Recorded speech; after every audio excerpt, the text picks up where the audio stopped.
Salut les amis, j'espère que vous allez bien. Pour ma part, ça va, alhamdulillah.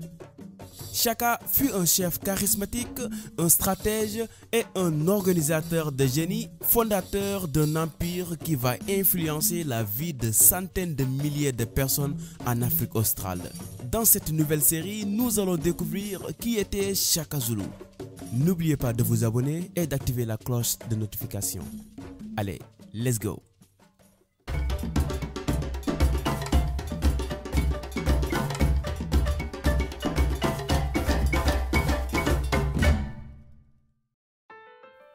Né en 1787 d'une princesse Langeni qui se nommait Nandi et du chef du clan des Zoulous, Senzanga Kona, Shaka Kasenzanga Kona est le fondateur du redoutable royaume Zoulou. Alors, il faut savoir que bien avant la naissance de Shaka, ou bien disons environ 78 ans avant sa naissance, les Zoulous n'existaient pas. C'était les Nguni, un peuple très influent qui dominait la région avec comme chef Ntombela Kamalandela, le père de Zulu Kantombela, le fondateur et premier chef du clan Zulu en 1709 après avoir quitté sa terre natale pour éviter son frère aîné après la mort de son père, histoire d'héritage quoi.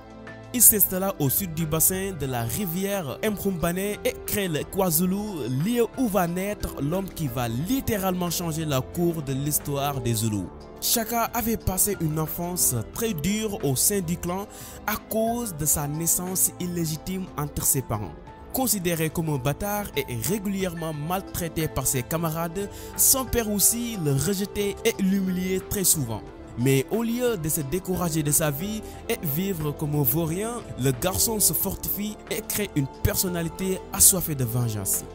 Alors Shaka rejoint les Batuetwa, une armée qui n'est pas du tout dirigée par son père, mais par Dinguis Wayo, un puissant dirigeant qui deviendra son mentor. Doué d'une force physique et d'une endurance prodigieuse, le jeune Shaka devient rapidement le guerrier le plus remarquable de l'armée, puis le porte-parole et le bras droit de Dinguis Wayo. Il avait vraiment une grande réputation à l'époque. Aucun combattant ne pouvait le battre en combat à main nue. Alors, devinez ce qui va se passer. Son père, l'homme qui l'avait humilié durant toute son enfance, lui reconnaît enfin comme fils légitime et le fait aussi son héritier à la tête du clan. Cependant, à sa mort, c'est Sijuwana, un des demi-frères de Shaka, qui prend sa succession allant à l'encontre du souhait de son père. Mais appuyé par son mentor, Dinguis Wayo, Shaka finit par assassiner son demi-frère et devient le roi Zoulou en 1816. À partir de cette date, c'est une nouvelle ère qui va commencer. Shaka devient un chef sans pitié et intransigeant. Il va appliquer même des idées révolutionnaires en changeant d'abord en profondeur les traditions de son peuple qu'il trouve comme étant une perte de temps et se consacre à la conquête de nouvelles terres tout en continuant à combattre pour Dinguis Wayo. Mais l'événement qui va se passer changera complètement sa vie. Il s'agit de son accession à la tête des Batuetwa suite à la mort de son souverain Dinguis Wayo. C'est là que commencent réellement les conquêtes de Shaka Zulu. Il devient alors le chef d'une grande partie des tribus Nguni, oui, parce que Dinguis Wayo était le dirigeant des Mtetwa, une fédération d'une trentaine de tribus Nguni. Il les assimile à sa tribu et leur fait porter son nom. C'est ainsi que le clan Zulu devient un royaume et un empire très redoutable. Il astreint au service militaire tous ses sujets, crée un corps féminin, impose la langue zoulou à ses voisins et réorganise l'armée zoulou de manière permanente. Il supprime l'initiation des jeunes hommes mais conserve la division en classes d'âge pour former des régiments. Il multiplie les exercices physiques et stimule ses soldats par des concours d'épreuves en offrant aux vainqueurs les plus belles filles nubiles déjà initiées à la lutte et au combat. La plus célèbre stratégie de combat qui a apporté à Shaka beaucoup de succès durant les guerres est tête de buffle. Alors, dans cette stratégie d'attaque, les troupes sont divisées en 4 corps. 2 ailes forment les cornes de buffle et 2 corps centraux dont l'un est nommé poitrine et l'autre lombe. Opérant un mouvement tournant, les poitrines attaquent tandis que les lombes se cachent et n'interviennent que lorsque le combat est engagé.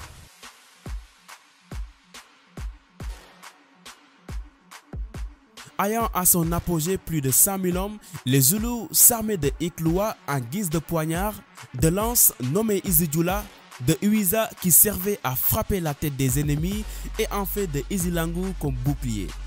Comme je vous l'avais dit, Shaka était un chef impitoyable. Il supprimait définitivement les vieillards des peuples vaincus, incorporait les femmes et les jeunes, leur obligeant de renier leur nom et leur langue et de devenir de véritables Zoulous. Sinon, c'est la mort.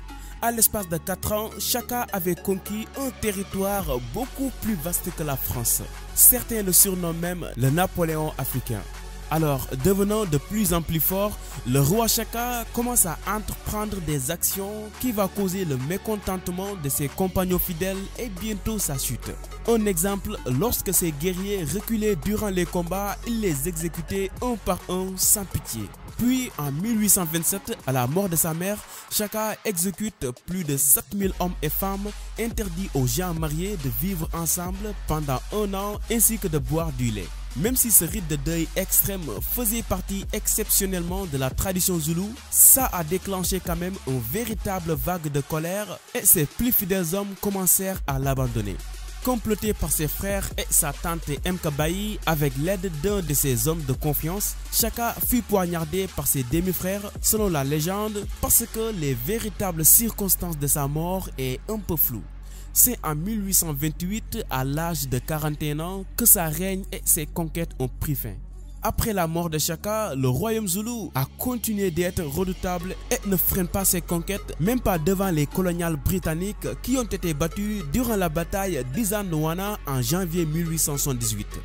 Mais le 4 juillet 1878 marque la fin du royaume zoulou après 6 mois de guerre contre les Britanniques.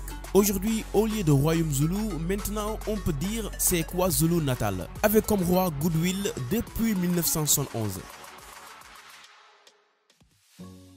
Selon certains historiens, ces conquêtes auraient causé la mort de plus de 2 millions de personnes.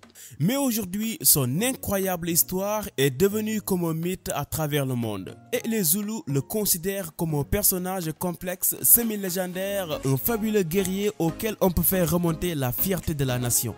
Dans les années 60 et 70, Shaka devient un personnage important de la revendication africaine. Il a même été un symbole important dans la lutte idéologique entre les Noirs et les Blancs en Afrique du Sud. Beaucoup d'écrivains comme Thomas Day, Léopold Sédar Senghor, Thomas Mofolo, Alfred Schaffer et tant d'autres se sont emparés de ce personnage. En 1986, William Faure réalise une série télévisée sur la vie de Shaka distribuée partout dans le monde. Allez les amis, c'est ici que la vidéo s'achève. Que pensez-vous du roi Shaka Zulu? N'hésitez surtout pas de donner votre propre avis dans l'espace commentaire. Et aussi, si vous voulez que je parle d'autres personnages africains, mettez aussi son nom et aimez la vidéo. Je sais que l'Afrique et son histoire te plaisent beaucoup. Alors abonnez-vous pour recevoir toutes les semaines de nouvelles vidéos. Je vous donne rendez-vous donc à la prochaine. Ciao!